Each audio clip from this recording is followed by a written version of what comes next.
Hello students, how are you? I hope you all are fine and doing your studies. In last video, I have discussed about the structure and characteristics of prokaryotic cells. Now in this video, I am going to start the structure and characteristics of eukaryotic cells. Means we will discuss eukaryotic cells in detail now. Okay? So students, today we will study about eukaryotes. Means we will study about the cells which contains a defined nucleus. Right? Now this eukaryotic cells includes all the protist, plants, animals and fungi. And in eukaryotic cells, there is an extensive compartmentalization of cytoplasm. And this is due to the presence of membrane bound organelles. ये membrane bound organelles एक अलग अलग compartment की तरह function करते हैं. So in cytoplasm of eukaryotic cells, there is a extensive compartmentalization. Right? जो defining characteristic क्या थी eukaryotic cells की, जो completely different थी prokaryotic cells थे, वो ये कि न्यूक्लियस इस यूकैरियोटिक सेल्स में प्रेजेंट था. मीन्स जो जेनेटिक मटेरियल है it is present in the nucleus और इनसाइड द न्यूक्लियस और it is enclosed by the nuclear envelope. Okay, now eukaryotic organism जो है वो यूनिसेलुलर भी हो सकते हैं और मल्टी सेलुलर भी हो सकते हैं, जिसका डिफरेंस हमने पिछले वीडियोज़ में देख रखा है. अब यूकैरियोटिक सेल्स जो है ये सारे के सारे सेल्स जो हैं they can not be identical. बहुत सारे यूकैरियोटिक सेल्स होते हैं और ये सारे आइडेंटिकल नहीं हो सकते. इसका डिफरेंस अगर हमें पढ़ना हो तो बेस्ट एग्जांपल अगर हम प्लांट और एनिमल सेल्स के बीच में डिफरेंस देखें, क्योंकि जो बेस्ट रिप्रेजेंटेटिव हैं यूकैरियोट्स के वो हैं प्लांट्स और एनिमल्स. तो देखिए कि किस तरह से प्लांट्स और एनिमल सेल्स जो हैं उसमें डिफरेंसेस हैं. पहला जो डिफरेंस, बेसिक डिफरेंस अगर देखें प्लांट सेल और एनिमल सेल में, तो ये कि प्लांट सेल जो है it contains a rigid cell wall, but cell wall is absent in animal cells, and due to presence of plant cell wall, these plant cells cannot change their shape, and also they don't get burst due to the excessive entrance of water. क्योंकि excessive entrance of water हो ही नहीं पाता, क्योंकि plant की जो cell wall है वो जो है उसे एक लिमिटेड अमाउंट ऑफ वाटर जो है ट्रांसपोर्ट इनसाइड ट्रांसपोर्ट होने के लिए अलाउ करते हैं. तो प्लांट्स के पास जो सेल वॉल है उसकी वजह से प्लांट्स अपना शेप चेंज नहीं कर सकते. So they have a definite shape and also this plant cell wall prevent plant cells from get burst. But animal cells के पास क्या सेल वॉल नहीं होता है. दैट्स वाई अगर बहुत ज़्यादा वाटर इनटेक हो जाए, अगर ऑस्मोसिस के थ्रू बहुत ज़्यादा वाटर जो है एनिमल सेल्स के अंदर आए, तो क्या होगा, animal cell will burst down, क्योंकि इसके पास प्रोटेक्शन के लिए, बर्स्ट होने से बचने के लिए सेल वॉल नहीं होता. दूसरी चीज़, सेल वॉल ना होने की वजह से एनिमल सेल्स जो है it can often change it shape. तो इसका कोई डेफिनेट शेप जो होता है एनिमल सेल्स का बहुत कॉमन नहीं होता, बहुत कम ही होता है ये. फिर प्लांट सेल्स जो है they are usually large in size comparative to animal cells. Animal cells जो है प्लांट सेल्स से हमेशा थोड़े छोटे होते हैं. Another difference is that plant cells contains plastids like chloroplast, leucoplast, etc. But animal cells doesn't contain plastid. In mature plant cells, a large central vacuole is present and nucleus lies on the peripheral side, means किनारे पर होता है. But in animal cells, nucleus lies in the center and animal cells very rarely contain large vacuoles. बहुत कम vacuoles होते भी हैं तो बहुत ही कम वैक्यूल्स होते हैं. अगर माइटोकॉन्ड्रिया की बेसिस पे बात करें तो प्लांट सेल्स में माइटोकॉन्ड्रिया जो है it is comparatively fewer in number than the animal cells, and a structure called centrosome which helps in division, cell division, is absent in plant cell but present in animal cells. In place of centrosome, another structure is present in plant cell. Reserve food की बात की जाए अगर, तो reserve food जो है वो plant cell में स्टार्च और फैट होता है. But in animals fat is the reserve food, but instead of starch glycogen is the reserve food in animals. Plasmodesmata, a cytoplasmic connection between the two cells, is present in plant cells but it is absent in animal cells. Next is these plant cells cannot take part in phagocytosis. Means जो cell eating होती है एक process phagocytosis की, plant cells वो carry out नहीं कर सकते, but animal cell can ingest material by the process of phagocytosis. फिर नेक्स्ट डिफरेंस अगर देखें तो सेल जो है डिवाइड करता है प्लांट सेल्स का by the formation of cell plate, and animal cells divide by the formation of cleavage. ये पॉइंट हम लोग नेक्स्ट चैप्टर में पढ़ेंगे जब हम लोग सेल डिवीजन डिटेल में पढ़ रहे होंगे। तो this is all about the differences between the plant and animal cell. Next is structure of eukaryotic cells. All eukaryotic cells have following 3 major functional regions. सारे यूकैरियोटिक सेल्स जो है वो 3 main functional regions में divide होते हैं। पहला तो cell wall and cell membrane, second region is nucleus, and third functional reason is cytoplasm. And now we will study all these functional reasons of eukaryotic cells in detail. The first one is cell wall. As you know that cell wall is absent in animal cells. तो ये cell wall जो है ये कहाँ present होगा? Plant cells में, and it is the outer rigid protective and supportive covering of plant cell. ये outer बहुत ही rigid प्रोटेक्टिव और सपोर्टिव कवरिंग होता है प्लांट सेल्स का, and it is also present in fungi. Now cell wall was first seen in cork cells by Robert Hooke in 1665, and that time only Robert Hooke discovered cell. Thickness of cell wall can vary, अलग अलग plant अलग अलग sales में ये अलग अलग इसकी thickness हो सकती है। So it can vary from 0.1 micrometer to 10 micrometer. Now we will see the structure of cell wall present in plant cell. Now cell wall of the plant cell consists of 3 parts. First is middle lamella, second is primary wall, and third is secondary wall. You can see in the diagram that plant cell contains a large centrally located vacuole and a nucleus which is present in periphery. जो पहला layer जो मैंने बात की middle lamella की, ये first layer है जो कि सेल डिवीजन के बाद बन रहा होता है।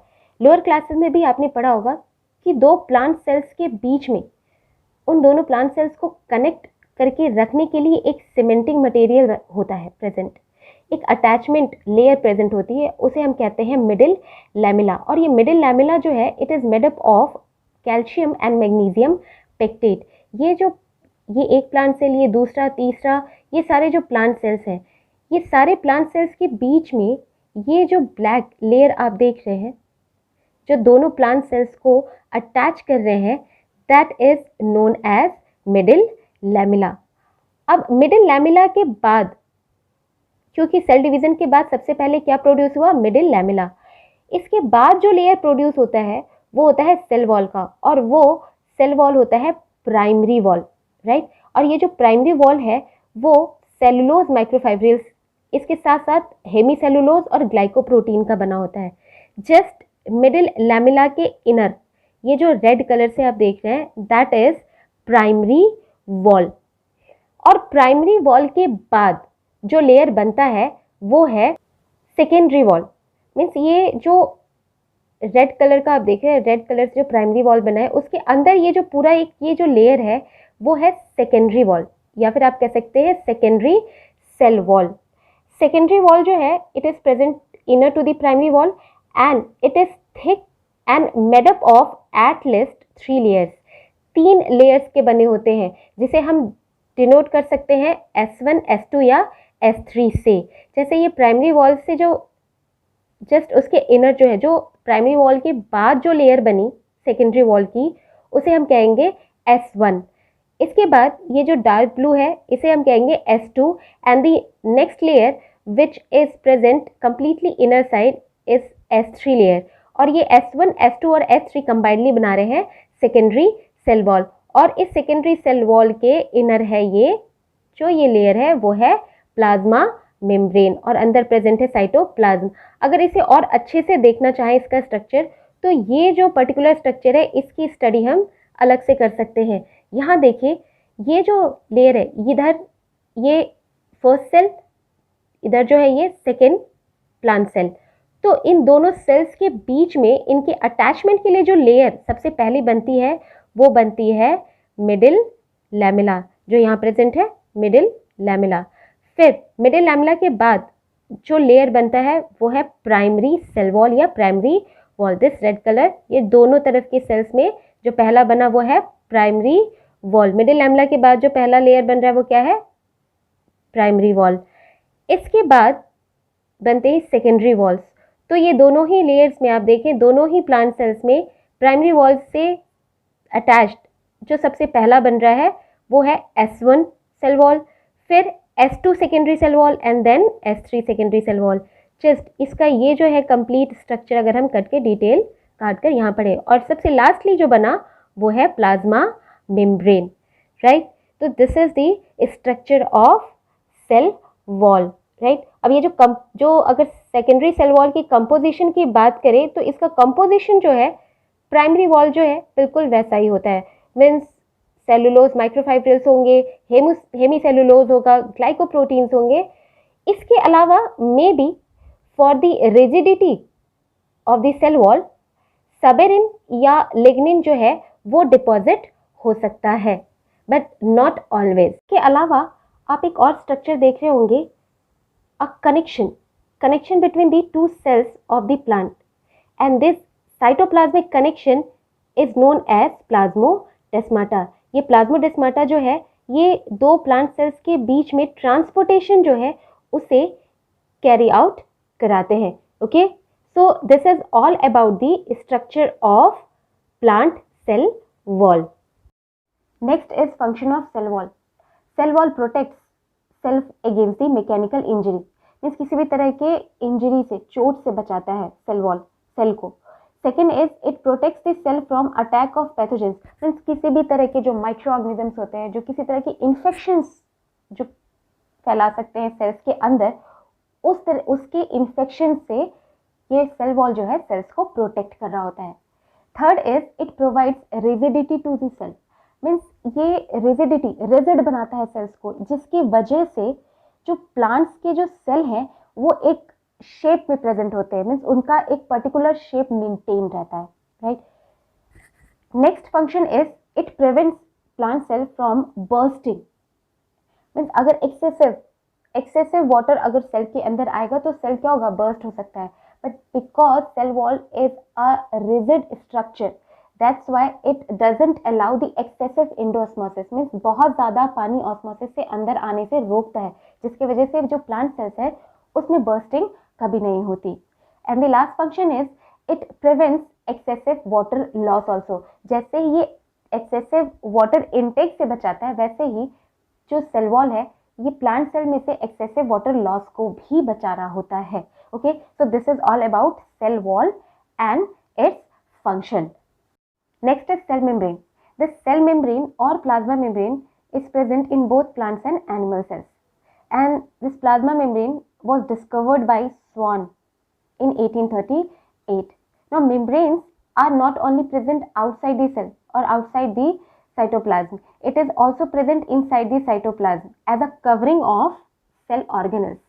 Like vacuoles जो है, vacuoles are separated from the cytoplasm by a membrane called tonoplast. वैसे ही सारे जो सेल ऑर्गेनल्स हैं उनका अपना एक मेम्ब्रेन है, और सारे जो ऑर्गेनल्स हैं उनका मेम्ब्रेन और जो सेल मेम्ब्रेन है इनका जो कंपोजिशन है वो सेम होता है। And all membranes means whether it is external और internal are also called as biomembranes since they are living that's why they are called as biomembrane and these membranes are selectively permeable. Okay, अब देखिए कि इसका structure of cell membrane. तो chemically अगर बात करें तो केमिकली दीज बायोमेम्ब्रेन और cell membrane consist of three things, lipid, proteins and carbohydrates. और ये जो रेशियो है प्रोटीन और लिपिड का, इट कैन वेरी, ये वेरी कर सकता है अलग अलग जो सेल्स हैं उनके सेल मेम्ब्रेन में। Okay, different cell types have different ratio of protein and lipids in their cell membrane. इसके स्ट्रक्चर को डिफाइन करने के लिए जो है बहुत सारे साइंटिस्ट ने बहुत से स्ट्रक्चर्स एक्सप्लेन किए सेल मेम्ब्रेन के, but the most acceptable structure was discovered in 1972, and that was the fluid mosaic model. This fluid mosaic model was discovered by Singer and Nicholson. Now, according to this model, in cell membrane, lipids and proteins are deposited in mosaic form. Mosaic का मतलब कहीं lipids है, कहीं protein है. जैसे कि आपने chess board देखा होगा, उसमें कहीं ब्लैक कहीं वाइट बॉक्सेस प्रेजेंट होते हैं मोजाइक फॉर्म में. वैसे ही in according to this model, cell membrane के अंदर जो है लिपिड्स और प्रोटीन जो है वो मोजाइक फॉर्म में प्रेजेंट होते हैं. फर्दर मेम्ब्रेन जो है, इस मॉडल के अकॉर्डिंग जो मेम्ब्रेन है, it is not solid, it is quasi fluid in nature. Means आप कह सकते हैं semi fluid in nature, completely solid नहीं होते. और इसके वजह से जो प्रोटीन्स इन मेम्ब्रेन्स में प्रेजेंट होते हैं वो आसानी से लैटरली एक जगह से दूसरी जगह लैटरली मूव कर पाते हैं. And this shows the fluidity of membrane, right. तो इस मॉडल के अगर डायग्राम को देखें तो आप देख सकते हैं कि जो फॉस्फोलिपिड लेयर है, मीन्स वो लेयर जो फॉस्फेट और लिपिड का बना हुआ है. तो फॉस्फोलिपिड लेयर जो है वो दो लेयर्स है. Means this phospholipid layer is a by layer, दो लेयर्स में है मेम्ब्रेन में, राइट. जिसमें जो हाइड्रोफिलिक हेड है फॉस्फोलिपिड बाई लेयर का वो आउटसाइड है, और जो हाइड्रोफोबिक टेल होता है वो इनसाइड होता है. मीन्स दो लेयर्स में दोनों ही साइड जो ये हेड पार्ट है वो हाइड्रोफिलिक है, और इसका जो टेल बना हुआ है, ये जो टेल्स है वो अंदर की तरफ है, बिकॉज दे आर हाइड्रोफोबिक. अब आप कहेंगे हाइड्रोफिलिक और हाइड्रोफोबिक ऐसा अरेंजमेंट क्यों है? ऐसा अरेंजमेंट इसलिए है क्योंकि as you know hydrophobic molecules get away from the water, water की तरफ अट्रैक्ट नहीं होते, they get repelled from the water. तो ये जो मेम्ब्रेन है, अगर ये एक पूरा ऑर्गेनल ले लें या फिर एक पूरा मेम्ब्रेन, सेल मेम्ब्रेन लें, तो होता क्या है कि एक साइड इस फॉस्फोलिपिड बाइलेयर के ई फेस होता है और दूसरी साइड सी फेस. सी फेस मीन्स इस साइड साइटोप्लाज्म प्रेजेंट है, और ये ई फेस यानी इस तरफ, इस मेम्ब्रेन के दूसरी तरफ एक्स्ट्रा सेलुलर फ्लूइड्स प्रेजेंट है. तो दोनों तरफ ही वाटर है. That's why the hydrophobic part of the phospholipid bilayer is present in the inner side, और उसके जो हेड है जो कि फॉस्फेट के बने हैं and they are hydrophilic, they are present on the outer side. This hydrophobic part of the phospholipid bilayer is made up of lipid, right. अब देखें कि इसमें प्रोटीन्स जो है, ये जो रेड कलर से आप देख रहे हैं, ये प्रोटीन्स प्रेजेंट हैं इन मेम्ब्रेन्स में. तो प्रोटीन्स दो तरह के होते हैं. एक तो वो प्रोटीन जो कंप्लीटली पूरी तरह से इस बाइलेयर में एम्बेडेड है, और दूसरे टाइप के प्रोटीन्स जो कि सुपरफिशियली इन लेयर्स के ऊपर ऊपर प्रेजेंट है. तो ये वो प्रोटीन्स जो कि कंप्लीटली इस फॉस्फोलिपिड बाइलेयर में एम्बेडेड होते हैं, उन्हें हम कहते हैं integral proteins. And the proteins which are present on the surface, these proteins are known as peripheral proteins. And you know 70% of the protein of phospholipid bilayer is the integral proteins. 70% जो है proteins वो integral proteins ही होते हैं. Means वो proteins जो कि completely इस phospholipid bilayer में एम्बेडेड होते हैं. ओके. अब इसके अलावा जो इसमें प्रेजेंट है, मैंने कहा था कार्बोहाइड्रेट. तो कार्बोहाइड्रेट फ्री नहीं होता, कार्बोहाइड्रेट कंबाइंड फॉर्म में होता है. ये देखें, ये प्रोटीन के ऊपर ये जो चेन प्रेजेंट है वो कार्बोहाइड्रेट की है. So these carbohydrates are called as glycoproteins because these carbohydrates are attached with the protein, right. इसके अलावा अगर प्रोटीन या फिर जो कार्बोहाइड्रेट्स हैं वो लिपिड्स से अटैच रहें, ये देख रहे हैं, ये जो है ये लेयर फॉस्फोलिपिड बाइलेयर, इससे ये इंटरनली जाके अगर ये लिपिड्स से अटैच रहते हैं तो इन कार्बोहाइड्रेट्स को कहते हैं glycolipids. So students, this is all about the structure of cell membrane according to fluid mosaic model. That's all for this video. In next video, I will discuss about the functions of cell membrane, in which different types of transportation will be discussed. Till then, stay safe, stay home, use mask use sanitizer and maintain social distancing. Have a nice day.